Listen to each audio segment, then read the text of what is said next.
Selamat petang. Baik, Selamat petang, Mas Tipo. baik. Saya ingin ke Selamat petang. baik. Saya ingin ke Pak Kawian terlebih dahulu. Pak Kawian, bahwa tadi sebelumnya pihak dari RSI Cempaka Putih menyebut bahwa ada korban yang kemudian mengalami gangguan pendengaran 90%. Apakah KPAI memiliki informasi pasti jumlahnya berapa korban, Pak? Kalau jumlah tentu saja kita serahkan ke pihak rumah sakit ya, dan juga kepolisian itu. Yang pasti ketika kami ke sana bahwa anak-anak yang mengalami gangguan pendengaran, hal itu sangat dirasakan, mereka sangat mengganggu dalam berkomunikasi, walaupun dalam beberapa hari ini sudah agak menurun gangguannya. Jadi sekali lagi kita doakan supaya anak-anak yang mengalami gangguan pendengaran juga menderita luka fisik, luka bakar dan sebagainya berangsur-angsur segera pulih. Kami ketika ke sana juga menyemangati anak-anak supaya menghadapi masalah itu dengan hati gitu, kemudian juga supaya mereka cepat pulih begitu. Baik, tentu pemulihan korban ini menjadi fokus kita bersama, Pak Kawian. Tapi saya ingin tanyakan dulu bahwa kemarin Polda Metro Jaya juga sudah melakukan rilis, Pak, terkait dengan apa yang sesungguhnya terjadi terkait ledakan di SMA N72 Jakarta. Kalau menurut KPAI, apa sesungguhnya pemicu anak yang berkonflik dengan hukum ini akhirnya melakukan aktivitas ataupun keputusan ekstrim itu untuk kemudian meledakkan sesuatu di dalam sekolah? Ya, sekali lagi kalau soal motivasi ya, mengapa anak terduga pelaku melakukan hal itu, sekali lagi kita tunggu hasil akhir dari investigasi dan penyelidikan. Tetapi dari informasi yang kita dapat dari kepolisian ketika Polda Metro Jaya menggelar press conference kemarin, kita mendapatkan informasi bahwa anak terduga mendapatkan pengaruh yang luar biasa dari paparan media sosial. Banyak konten-konten negatif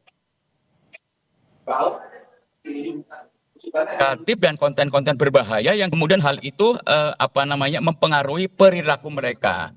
Seperti kita tahu bahwa anak-anak cenderung untuk meniru apa yang dia lihat, apa yang dia tonton, dan apa yang dia dengar. Dan kalau kita lihat bahwa anak itu kan punya kemampuan yang menurut ukuran anak itu luar biasa. Bisa merakit bom, bisa meledakkannya, bisa mengatur sistem dengan remote, itu kan luar biasa. Dan itu saya kira pengetahuan itu diperoleh dengan waktu yang cukup lama melalui media sosial, melalui konten-konten digital yang menurut saya juga menduga bahwa anak tersebut itu tidak ada pengawasan ya. Orang tua pasti tidak mengawasi. Kalau mengawasi secara efektif pasti orang tua akan tahu ya. Dan anak tersebut juga akan berkomunikasi sehingga orang tua bisa tahu kalau anak tersebut punya rencana yang membahayakan, pasti orang tua akan meluruskan. Kalau orang tua misalnya tidak mampu meluruskan, orang tua bisa komunikasi dengan sekolah supaya sekolah bisa melakukan pendekatan dengan anak sehingga hal seperti itu tidak terjadi. Oke, saya ingin tanya ke Bu Retno bahwa betul polisi telah menyebutkan ada paparan konten di media sosial. Tapi ada satu elemen juga yang tidak bisa dilepaskan bahwa anak yang berkonflik dengan hukum ini juga merasa sendiri. Bahkan ada dendam yang kemudian dirasakan oleh ABH. Apa yang Anda maknai dari hal ini, Bu Retno? Ya, pertama anak ini kita semua harus ngelihat anak ini juga sebagai korban ya. Korban pada satu sistem di mana di lingkungan keluarga maupun di lingkungan sekolah.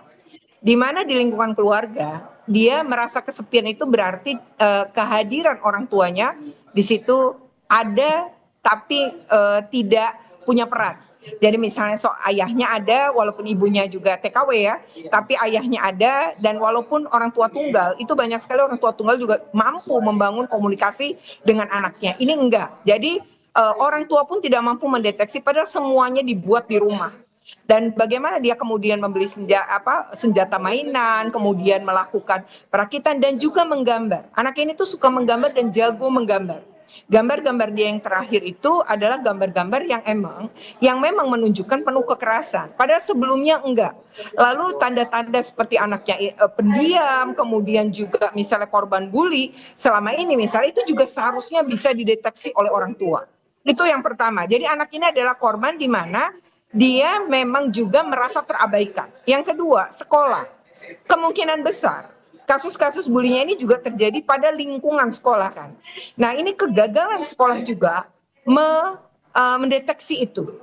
Jadi harusnya sekolah melalui Permendikbudristek 46 tahun 2023 tentang pencegahan penanganan kekerasan di satuan pendidikan harus membangun sekolah aman dengan membangun sistem. Salah satunya adalah membuka kanal pengaduan. Kalau anak ini dibully tapi dia tidak pernah mengadu, berarti dia merasa nggak aman kalau ngadu. Atau malah nggak ada kanal pengaduan di sekolah.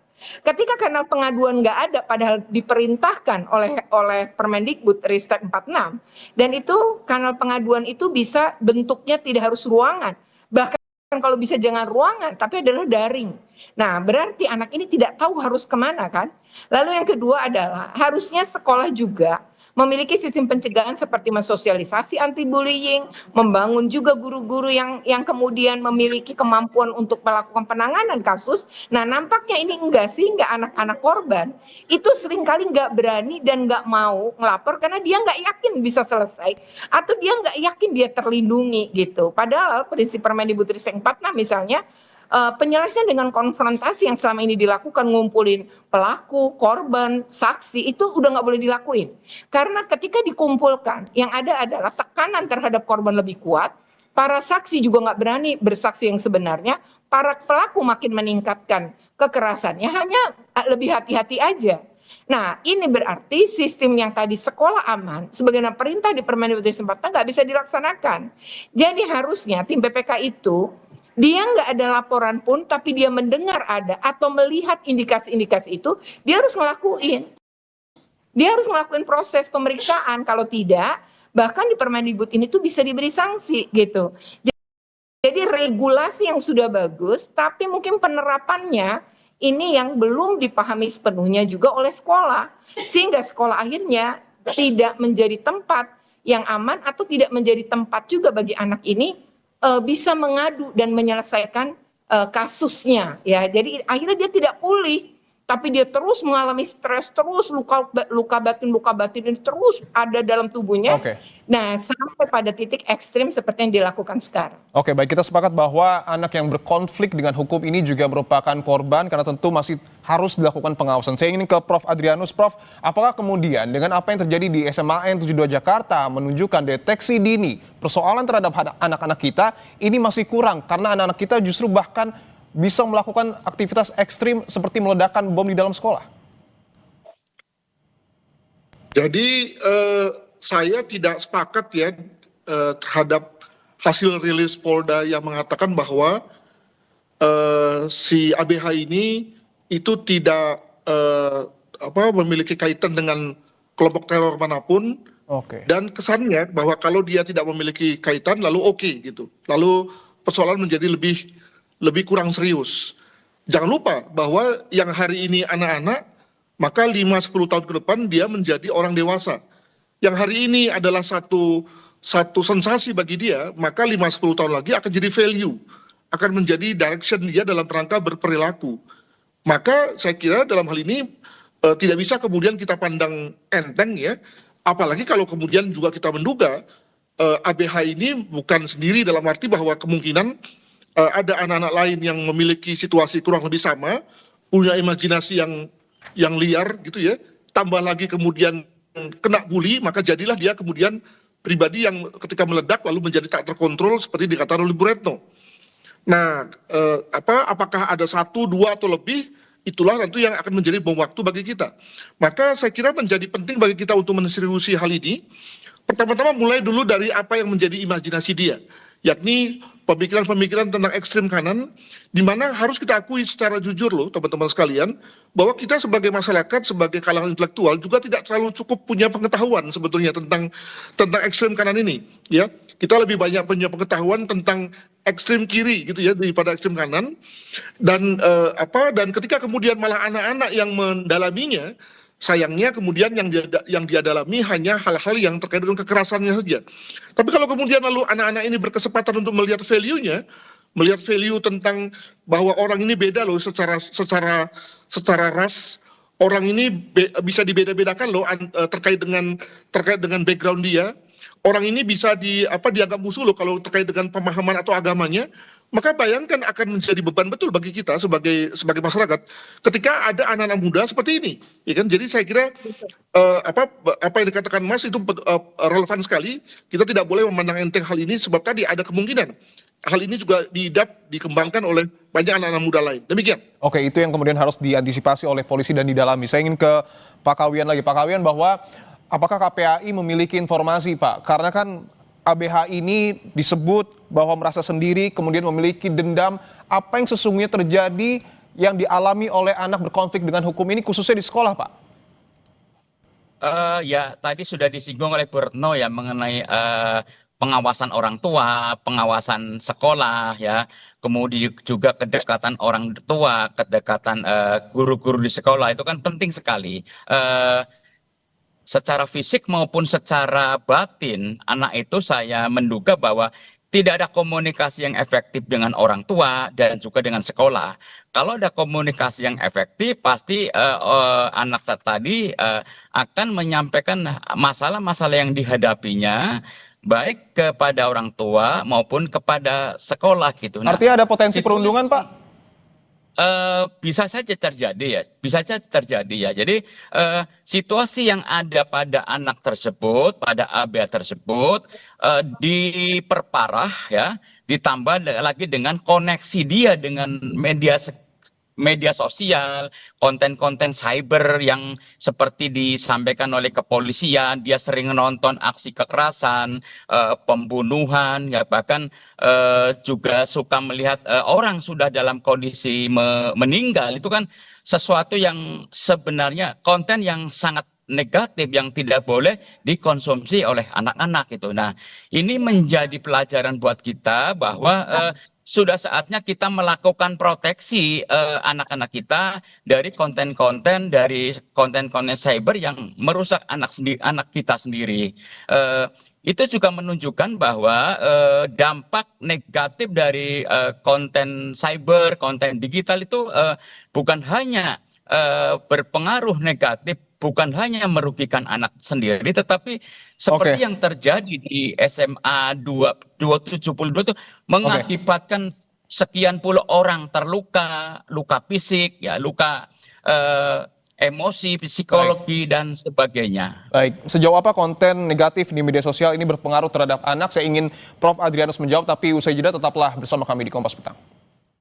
Dialog terkait dengan ledakan di SMA 72 Jakarta kami lanjutkan, saudara. Saya ingin ke Prof. Adrianus. Prof, sejauh apa konten negatif di media sosial berpengaruh terhadap anak? Apakah ini juga bisa dikategorikan termasuk terkait dengan paparan radikalisme? Pada dasarnya sama ya. Tentu kita tidak bisa menghalangi, paling tidak pada saat rejim satu negara itu bebas ya, akun-akun atau postingan apapun. Ya, nah yang kemudian perlu kita jaga adalah kesiapan ya dari pihak-pihak yang menikmati atau yang terpapar dengan posting-posting tersebut. Jadi dengan kata lain arahnya dibalik, kita tidak bisa sebagai negara demokratis, negara bebas, negara liberal ya, lalu kemudian melakukan satu rejim yang kemudian menghalangi postingan tertentu, nanti malah kita repot dengan membuat aneka macam regulasi tentang apa yang boleh dan tidak boleh. Tapi kita perlu memperkuat ya, mengadakan resiliensi terhadap dalam hal ini anak-anak kita untuk kemudian bisa mengadakan semacam seleksi dalam dirinya tentang apa yang berguna bagi dia atau tidak. Nah, jangan lupa bahwa ada saja anak-anak yang memiliki kemampuan tertentu yang lalu kemudian menganggap bahwa apa yang bagi beberapa anak itu dianggap hebat, bagi anak ini tidak, dan dia kemudian lalu firm dengan menikmati akun-akun yang positif. Jadi sekali lagi menurut saya arah kita adalah tadi yang dikatakan oleh Bu Retno, memperkuat diri anak-anak ya melalui kerjasama dengan guru, orang tua dan yang lain-lain, daripada mempermasalahkan soal media sosial apalagi yang dalam hal ini memiliki hukumnya sendiri. Ya, di mana kita kemudian susah sekali untuk mencampurinya. Demikian, Mas. Oke, saya ingin ke Bu Retno selaku pemerhati anak dan juga pendidikan. Apa yang kemudian dapat dilakukan oleh sekolah ataupun keluarga untuk melakukan deteksi dini atau antisipasi agar peristiwa serupa tidak kembali terulang, Bu Retno? Iya, pertama terkait dengan anak-anak ya, saya rasa ini kan masih PJJ. Nanti ketika PTM, maka di hari pertama PTM itu harusnya siap dengan psikososial dulu. Ini kita harus mendeteksi dulu dampak bagi anak-anak dan apakah dibutuhkan pemulihan melalui terapi. Anak mana saja, karena kemungkinan meniru itu sangat besar untuk anak-anak lain yang mungkin juga memiliki luka batin yang sama. Yang kedua, menurut saya adalah guru-guru sekolah harus pertama melatih guru-guru ya, ini bisa kerjasama dengan Dinas Pemberdayaan Pemuda Perlindungan Anak untuk belajar mendeteksi ya tanda-tanda anak itu mengalami stres, depresi. Ini kan udah depresi sebenarnya ya kategorinya, karena udah menyakiti orang lain itu atau menyakiti diri sendiri udah jatuh depresi. Kemudian yang guru-guru yang harus punya kemampuan mendeteksi berikutnya adalah orang tua. Maka kelas parenting itu menurut saya menjadi penting secara berkala dilakukan ya, terutama untuk sekolah ini, dan harusnya ini menjadi pilot project gitu loh, penanganan atau pencegahan kekerasan gitu ya, sesuai dengan peraturan pemerintah yaitu Permendikbudristek 46 tahun 2023. Di sini menurut saya menjadi satu PR di mana orang tua juga harusnya ngerti ilmu parenting dan bagaimana kemudian mengenali juga tanda-tanda anaknya mengalami stres, depresi, atau anak-anaknya yang sudah punya tanda-tanda melakukan satu kegiatan ekstrim yang mengarah pada bentuk tindak pidana gitu. Jadi pengabaian terhadap tanda-tanda itu ini yang kemudian akan berdampak buruk seperti kasus ini ya. Jadi ini menurut saya harus menjadi pembelajaran bersama dan sekolah ini harus menjadi pilot project dalam penanganan itu kelak bisa dibangun sebuah sistem sekolah amannya itu. Nah itu sih kalau menurut saya PR banget ya. Dan Pemprov DKI harusnya memang mendukung ini, dan tidak hanya Dinas Pendidikan yang terlibat, tapi dinas-dinas terkait ini penting terlibat untuk sama-sama membangun sekolah aman. Oke, bahwa langkah konkret pada saat pembelajaran tatap muka kembali dimulai ini harus dilakukan. Saya ingin ke Pak Kawian, bagaimana kemudian KPAI menciptakan rasa aman bagi anak, Pak Kawian, khususnya ketika nanti anak-anak sudah kembali bersekolah secara langsung? Itu kita sudah memiliki peraturan pemerintah nomor 17 tahun 2025 tentang tata kelola penyelenggaraan sistem elektronik dalam pelindungan anak. Nah, di situ ada berbagai, ini kalau kita bicara mengenai anak ya, kesiapan anak, di situ ada berbagai kewajiban PSE termasuk pembatasan usia, verifikasi orang tua kalau anak ingin punya akun media sendiri. Kemudian yang juga penting adalah ada kewajiban atau tanggung jawab PSE atau penyelenggara platform media sosial untuk melakukan edukasi dan pemberdayaan ekosistem digital kepada anak, kepada orang tua, dan kepada sekolah. Oke, kaitannya dengan silakan. Tadi bahwa itu karena dampak digital itu kan cukup banyak anak-anak yang berinteraksi di dunia digital itu tanpa pengawasan, tanpa bimbingan ya dari orang tua. Karena juga banyak orang tua yang tidak memiliki kapasitas untuk menjadi pembimbing, untuk menjadi pengawas, sehingga ya lebih banyak menyerahkan kepada. Nah, kalau tugas itu sudah dilaksanakan, orang tua, guru, dan juga siswa diberi pemahaman mengenai fungsi internet apa, fungsi media sosial apa, bagaimana menghindari hal-hal yang negatif, maka saya kira itu akan menjadi solusi anak-anak sampai terpapar pada hal-hal yang sangat negatif dan kriminal. Baik, saya ingin ke Prof. Adrianus, singkat saja Prof, ketika konten negatif ini bisa menjadi jembatan masuk bagi paparan radikalisme, apa yang kemudian harus dilakukan pemerintah dan juga aparat penegak hukum kita? Ya kalau penegak hukum tentu pendekatannya formil material ya. Jadi sepanjang satu tindak pidana, satu perbuatan sudah masuk pada ranah pidana, maka beres tuh ya, terlepas dari siapapun yang melakukannya, maka lalu sudah bisa dikatakan sebagai melanggar pidana, dan lalu kemudian diadakan proses lidik-sidik. Nah, tapi kan lalu menjadi begitu dingin ya kalau melihat bahwa ternyata pelakunya adalah anak-anak gitu ya. Jadi saya kira pendekatan hukum seyogianya terakhir ya. Ya pada kasus ini karena memang sudah demikian serius ya terpaksa harus di-ABH-kan. Tapi andaikan saja dalam hal ini negara berinteraksi dengan anak-anak seperti ini pada saat yang lain, pada saat belum terjadi kekerasan, maka tentu tentu ya harus ada satu langkah yang bersifat at all cost ya, segala cara harus dilakukan untuk supaya kemudian kita bisa menyelamatkan anak-anak seperti ini agar tidak kemudian destruktif bagi dirinya dan juga bagi orang lain. Saya kira itu saja dari suggestion dari saya, agar kita sensitif pada semua perkembangan anak ya, terutama pada konteks ketika dia terpapar dengan akun-akun media sosial yang negatif, hal mana kemudian lalu menjadi tersembunyi dan pada saat nanti kemudian overt lalu kemudian bisa berkembang, bisa menjadi suatu perilaku yang tidak kita harapkan. Begitu. Baik. Terima kasih Komisioner KPAI Pak Kawian, kemudian juga ada pemerhati anak dan pendidikan Bu Retno Listiarti, dan juga ada kriminolog FISIP UI Prof Adrianus Milela telah bergabung di Kompas Petang.